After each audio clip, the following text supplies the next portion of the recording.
Assalamualaikum warahmatullahi wabarakatuh. First thing first, let's say our best regard to our God Allah Subhanahu wa Ta'ala, the Lord of this world, the creator of this universe, so I can take this video without any problem. And salawat and salam to our Prophet Muhammad Sallallahu Alaihi Wasallam as the king of the great kingdom, namely Islam religion, and brought us from uneducated person to be educated person. Well guys, my name is Serina. I am the first speaker from a group in counseling class. My group will discuss about diversity in school counseling in social class, and here I will explain 3 points of our material. And then my friend Lisa, as the second speaker, will connect the material from me. Baiklah, langsung saja kita langsung ke materi atau poin pertama, yaitu social class and counseling. So, social class is difficult not only to operationalize but also to integrate into clinical practice. Jadi kelas sosial itu sulit untuk dioperasionalisasikan, bahkan sulit untuk diintegrasikan dalam praktik klinik. Jadi bagaimana seorang konselor itu memandang seseorang, apakah dia dari kelas pekerja atau kelas menengah. Meskipun setiap orang itu memiliki pemahaman tentang kesamaan bagaimana menentukan seseorang itu dari kelas pekerja atau kelas menengah, ada juga beberapa komponen atau karakteristik yang sering digunakan seseorang untuk membuat perbedaan informal di antara kedua kelas tersebut, seperti jenis pekerjaannya, tingkat pendidikannya, lokasi tempat tinggalnya, bahkan gaya bicaranya. Namun hal ini juga tidak dapat dijadikan tunjangan atau pedoman dalam menentukan kedudukan kelas sosial siswa.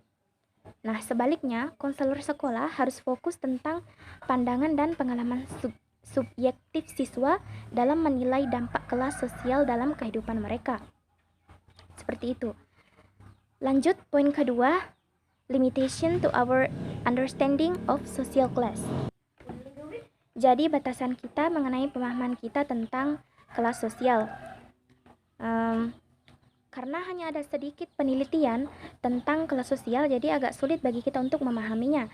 Tapi kita dapat memahami satu hal ini. Kelas sosial itu dapat bervariasi dari waktu ke waktu tergantung pada pendapatan, pekerjaan, dan kondisi keluarga lainnya yang sewaktu-waktu dapat berubah, sehingga memungkinkan tidak selalu statis. Anak-anak dan remaja tidak hanya sadar akan kelas sosial, tetapi juga menggunakannya untuk membentuk penilaian tentang orang lain dan untuk membuat keputusan tentang perilaku-perilaku mereka dan cara mereka memilih teman sendiri. Karena kelas sosial ini penting dalam kehidupan anak-anak dan remaja, akan lebih baik jika konselor memahami perannya dengan baik dalam pekerjaan mereka masing-masing. Nah, selanjutnya poin yang ketiga yang akan saya bahas mengenai praktik konseling sekolah. Di sini praktik konseling sekolah terbagi menjadi 2 macam, dan saya akan jelaskan salah satunya, yaitu developmental guidance atau bimbingan pengembangan mental. Jadi, developmental guidance itu atau bimbingan pengembangan mental yang menggunakan teori perkembangan tradisional untuk memberi informasi dan membimbing praktik konseling sekolah, membantu memfasilitasi pemahaman kita tentang bagaimana kelas sosial dapat berdampak pada perkembangan anak-anak atau remaja. Literatur yang ada tentang pedoman perkembangan, namun biasanya juga menyarankan intervensi yang ditargetkan untuk tingkat kelas yang berbeda, tetapi tidak mencerminkan bagaimana kelas sosial beroperasi di tingkat masyarakat, keluarga, atau antar pribadi. Jadi ketika memberikan bimbingan perkembangan mental, konselor sekolah itu harus peka terhadap kemungkinan masalah kelas sosial antara siswa dan dampak kelas sosial pada sekolah dan komunitas tertentu. Faktor-faktor ini mempengaruhi cara keluarga berinteraksi dengan masyarakat, cara mereka berurusan dengan konflik dan krisis yang dihasilkan dari kemiskinan, bagaimana anak-anak itu datang ke sekolah, dan harapan yang dimiliki guru dan konselor sekolah untuk orang tua. Konselor sekolah juga harus menyadari perbedaan komunikasi antara siswa dan orang tua dari kelompok kelas sosial yang berbeda. Misalnya, anak-anak kelas sosial yang berada di bawah melaporkan lebih banyak interaksi negatif dengan orang tua daripada anak-anak di kelas sosial yang lebih tinggi. Oleh karena itu, beberapa anak kelas sosial yang lebih rendah mungkin lebih sensitif terhadap kritik dari guru dan konselor daripada anak-anak lain. Selain itu, orang tua kelas sosialnya yang lebih rendah cenderung berfokus pada kepatuhan, rasa hormat, kerapian, kebersihan, dan menjauhi masalah. Sedangkan orang tua kelas sosial yang lebih tinggi lebih fokus pada kebahagiaan, kemandirian, kreativitas, rasa ingin tahu, ambisi, dan kontrol diri.